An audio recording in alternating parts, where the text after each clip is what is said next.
educação inglesa, que já é bastante conhecida, bastante forte, mas com até muitos capitais franceses e ingleses, ela começa a se fortalecer. Até mesmo que a Rússia, nesse momento, até hoje no caso, né, é das maiores reservas de carvão mineral. Tá? Carvão mineral, acho que já falei para vocês. É o carvão extraído das minas, no fundo da terra. Não é o carvão vegetal, que é a madeira que a gente corta ali para gerar energia. Né? É um carvão mais específico, então vamos dizer assim, um carvão até melhor para o uso nas indústrias, tá? Para o uso nas máquinas a vapores, que ainda são as máquinas a vapores, ainda o início da introdução da indústria com eletricidade, essa indústria que nós conhecemos hoje, atualmente, tá? Mas voltando lá, então a gente vê que a Rússia, o campo, essa situação, os camponeses, os mujiques, né, estão sendo libertos da servidão, mas se vê numa situação muito complicada. Carência de tudo, carência de trabalho, de salário, de comida. Então, uma vida muito dura que essas pessoas estão vivendo. Muitos acabam migrando para as cidades, vão trabalhar nas indústrias. Trabalhar na indústria, mesma coisa que a gente via na indústria inglesa.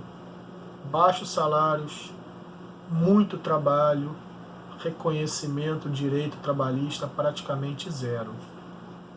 Então a Rússia, nesse momento, tanto no âmbito da cidade quanto no âmbito do campo, na virada do século XX, do 19 para o 20, a Rússia é um país, ao mesmo tempo, rural, agrário, arcaico, antigo, e um país moderno, que começa a viver industrialização nas suas cidades. Então, a gente pode ver duas Rússias aí, né? Uma Rússia desenvolvida, uma Rússia primitiva, vamos dizer assim, seguindo os padrões do mundo contemporâneo, do capitalismo contemporâneo. A Rússia, nesse momento, ela tem problemas com o Japão. O Japão já se inicia uma política após a Revolução Meiji, né, de abertura do Japão e tudo, se inicia uma política cada vez mais colonialista, e os japoneses atacam possessões russas na Manchúria, hoje a atual China, e parte da Coreia. Só que o czar estava construindo uma ferrovia, que ligava a Rússia à região da Manchúria, para fazer o comércio com a região do Pacífico. A região transiberiana, como é conhecida, vai ser gestada nesse momento. A ferrovia transiberiana, para quem não conhece, a maior ferrovia do mundo, tá? De matéria de comprimento, né? Ela tem, se não me engano, 3.000 e não sei quantos metros de tamanho. Então vai de um polo ao outro, são, se não me engano, 7 fusos horários, horas que você tem que acertar no relógio, uma viagem de um ponto ao outro da ferrovia transiberiana. E com essa invasão dos japoneses à Manchúria, há uma crise das relações entre os dois países, e rapidamente é declarada guerra ao Japão. Os russos, confiantes, né, no seu exército, um exército muito mais numeroso que o chinês, eles entram em guerra já achando que em 2 semanas ou um mês estariam de volta vitoriosos. Pena que os acontecimentos não foram dessa forma. Tá? Pena para eles, russos, né?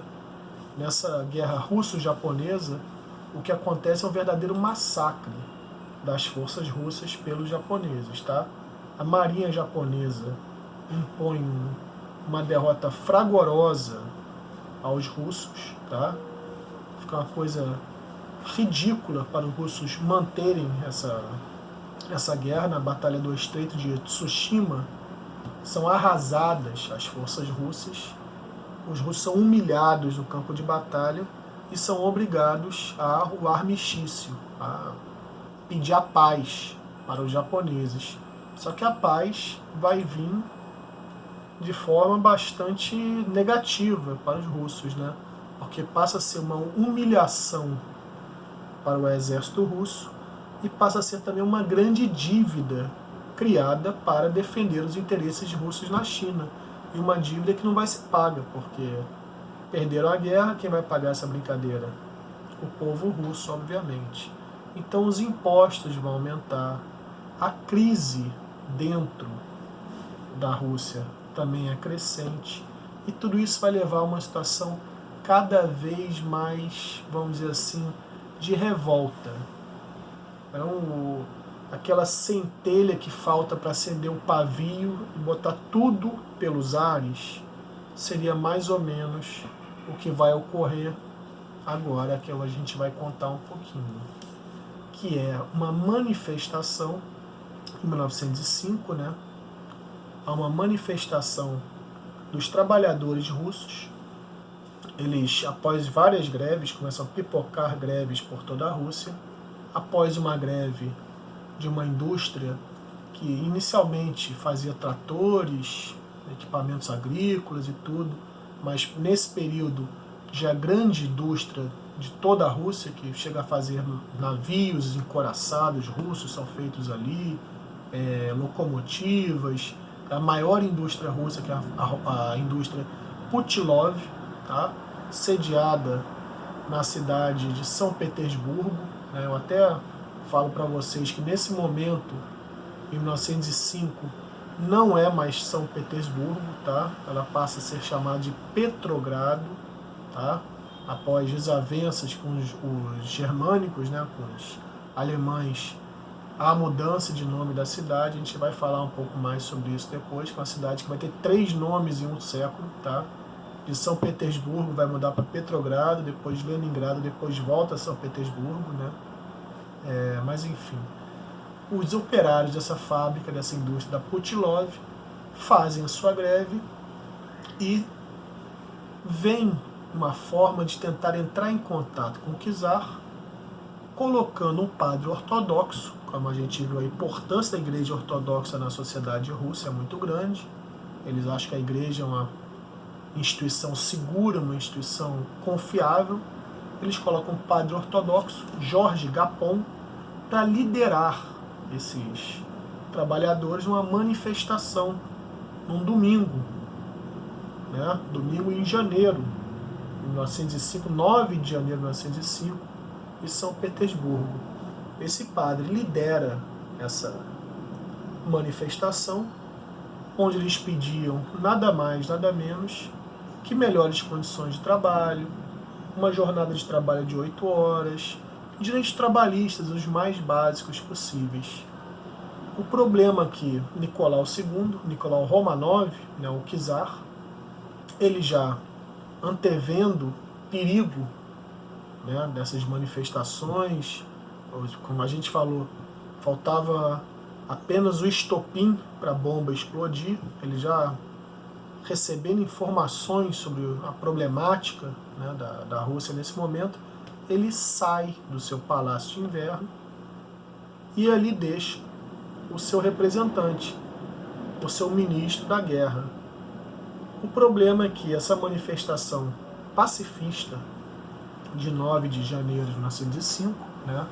Janeiro, para quem não sabe, para nós é verão, mas lá em São Petersburgo é inverno, e São Petersburgo neva bastante, é bem próximo do Báltico, tá? Bem próximo da Finlândia, então é uma região muito fria, onde há pouca luminescência no inverno. O que significa isso? O dia começa às 10 horas da manhã e acaba às 3, 4 da tarde, há pouca luz, são quase noites, o inverno é quase uma noite só, quase não há luz, a gente pode ter uma ideia. Então essa manifestação é uma manifestação onde as pessoas estão indo com muita vontade, porque são até 100 mil pessoas estipulado esse número, né? Porque para sair no inverno de São Petersburgo, para te fazer sair de casa, tem que ser uma coisa que você valorize muito. E essas pessoas pensavam nisso. E uma das reivindicações deles também passava pelo fim da guerra com o Japão, para a gente ter uma ideia como a sociedade está vendo essa guerra contra o Japão. né? E também pela universalização do voto, para que todos os cidadãos pudessem votar. Essa manifestação, o nome já diz, né? É a manifestação Domingo Sangrento. Essa manifestação não acaba bem. O ministro da Guerra de Nicolau Romanov II acaba fazendo o que a gente vai chamar de uma chacina, né? Um massacre. A gente jamais saberá a estatística precisa, mas alguns dizem que são milhares de mortos. Tá? A tropa de defesa do Kremlin abre fogo contra a multidão, mesmo com um padre liderando, né? Mesmo com Georges Rapin, né? Ou Georges, o francês, liderando essa manifestação. Essas tropas, sem a menor pena, Gapon, desculpe, não, abrem fogo contra Gapon e toda a população. O que acontece daí em diante é a Rússia vira um barril de pólvora mesmo, tá, gente? Dali, a gente chama até, no caso dos historiadores, isso é um ensaio para a Revolução de Outubro, tá? Daí a importância de trabalhar com esse evento, que são 12 anos antes, é muito tempo, né, cronologicamente falando, é muito tempo antes, mas de uma importância capital. Que aí, a gente vai dizer assim, a população perde a credibilidade no czar. As pessoas param de acreditar no czar e o veem como inimigo do povo, e não mais como uma pessoa divina que fazia as coisas seguindo a vontade divina. Isso é importante para a gente poder delimitar o espaço entre o respeito à autoridade e o questionamento à autoridade. Aí a gente começa a questionar essa autoridade de Nicolau II. Tanto que, após o evento de 1905, o Domingo Sangrento, ele se vê obrigado a convocar a Duma. A Duma seria mais ou menos um congresso nacional russo, envolvendo grandes parcelas dessa população russa, tá, gente? E nessa Duma, a ideia era que ele passasse, deixasse de ser um monarca absoluto, um czar absoluto, um rei absoluto, e passasse a respeitar uma lei constitucional de todo o país, escrita pelos representantes da nação, que ele passasse a ser um monarca constitucional. Isso ele não via com bons olhos, tá? Ele vai tentar vários subterfúgios para esvaziar essa Duma, para fazer com que as resoluções da Duma não tenham importância, tá? Isso vai levar cada vez mais ao radicalismo das facções políticas. A gente vai vendo que durante todo esse período, de 1912 até 1917, a formação de sovietes nas fábricas, nos campos. Sovietes são o quê? Sovietes são uniões de trabalhadores, onde esses trabalhadores discutem as questões políticas, discutem as questões cotidianas para concluir, e eles fazem parte de um poder local, vamos dizer assim. Normalmente, os sovietes escolhiam um representante para representar os trabalhadores, representar o povo, vamos dizer assim, no espaço do soviete, da reunião dos sovietes na capital São Petersburgo, tá? Mas essa instância dos sovietes é uma instância que vem lá de baixo da fábrica, e esse representante, então, ele é um representante direto, seria quase que uma democracia direta, seria representante dos próprios trabalhadores opinando na vida política do país. Esses sovietes são bem organizados, mas ainda não possuem poder político. O partido o partido revolucionário, vamos dizer assim, o partido de Lenin, o partido de Stalin, dos Trotsky, né, dos líderes, vamos dizer assim, da Revolução de 17, ainda não estava formado como conhecemos hoje, tá? A gente vai chamar esse partido né, posteriormente partido bolchevique. Mas nesse momento ele ainda não tinha nascido com o partido bolchevique. Ele havia Partido Socialista Operário Revolucionário, que já tinha saído de um partido também, né, um partido formado pelos trabalhadores, um partido de questionamento do czar, no Partido Operário Social Democrata Russo. Então essas denominações vão mudando e tudo, mas no final a gente vai ver que essa revolução vai ser gerida, inicialmente a revolução de 17, depois a de outubro, vai ser gerida pelos componentes desse Partido Operário Social Democrata Russo, posteriormente Partido Revolucionário Socialista. São os líderes do que a gente vai chamar de Revolução Russa propriamente dita, tá? Mas voltando lá, o nosso querido Nicolau II não tinha muito apreço às questões democráticas, vamos dizer assim, né? Essas questões que faziam com que seu poder fosse delimitado. Ele o tempo inteiro, junto à Duma, buscou esvaziá-la, buscou fazer com que as pessoas que ali representavam o povo não tivessem o seu respeito, não tivessem o seu apoio, não tivessem vamos dizer assim, a sua representatividade, né? Para isso ele contava com a ajuda também de muitos elementos ligados a partidos mais à direita, partidos mais ligados à aristocracia, mais ligados à pessoa do czar e assim por diante, tá? A gente pode ver o Partido Democrático Constitucional Russo como um desses representantes. Era um partido que defendia os ideais dos boiardos e os ideais de uma classe média, mas uma classe média ligada mais à burguesia industrial, mais ligada aos militares de alta patente e assim por diante. Então, era um partido mais, vamos dizer assim, conservador. Era um partido que queria manter tudo da forma que já era antes. Não queria muita modificação. Enquanto o Partido Operário, o Partido Revolucionário, os bolcheviques principalmente, desejavam uma revolução com a colocação do povo no poder, do operário no poder, tá? Isso há nuances também entre os bolcheviques, há várias discussões aí. Porém, há que se salientar que nesse momento da Revolução de 17, os bolcheviques são os que mais colocam a questão de uma revolução violenta, uma tomada de poder violenta, um golpe, vamos dizer assim, né, com o fim da dinastia de Nicolau II e da família dos Romanov. Queriam a tomada do poder, a instituição de uma república socialista, de uma república onde os sovietes tivessem poder, onde os trabalhadores pudessem opinar diretamente nas questões do país, né?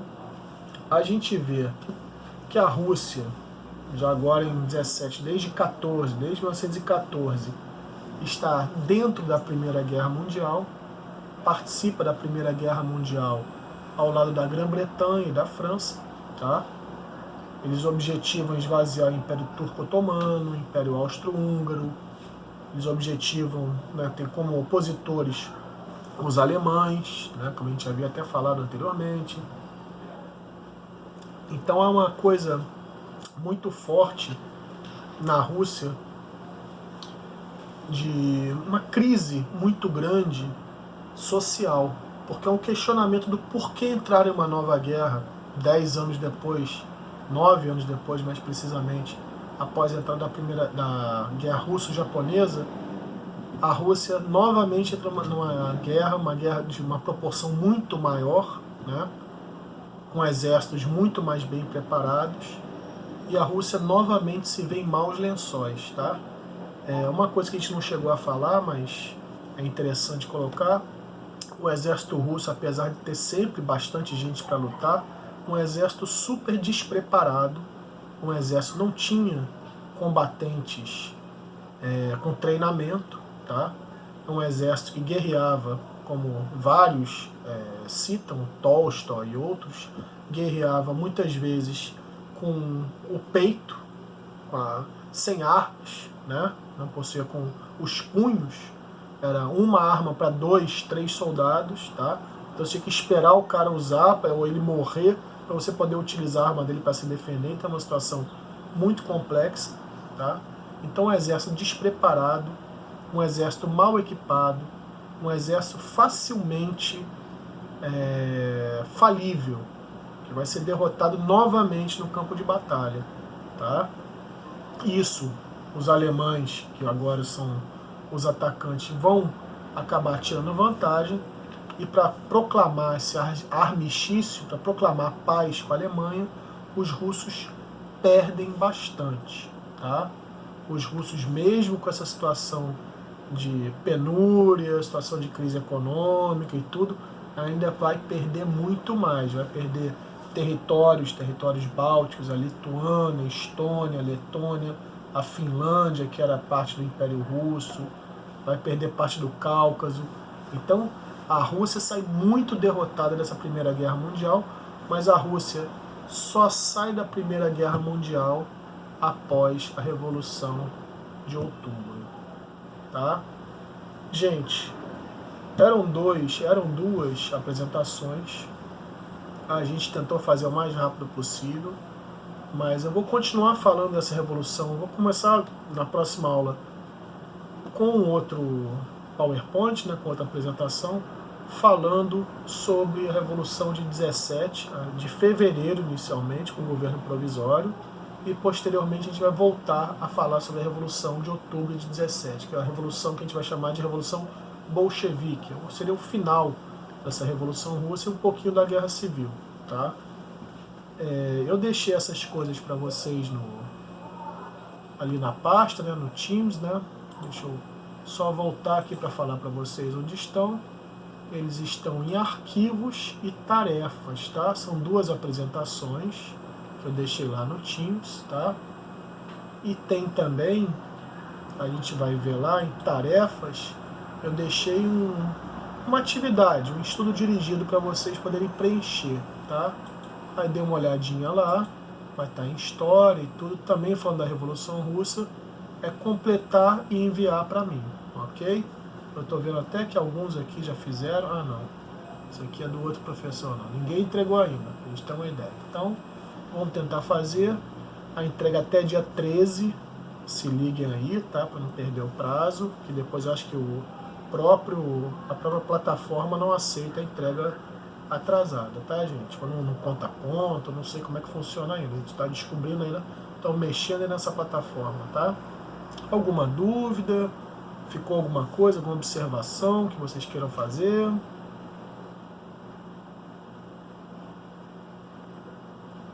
Vocês estão fazendo deverzinho todos bonitinho, estão conseguindo acompanhar a plataforma do Teams, está tudo legal?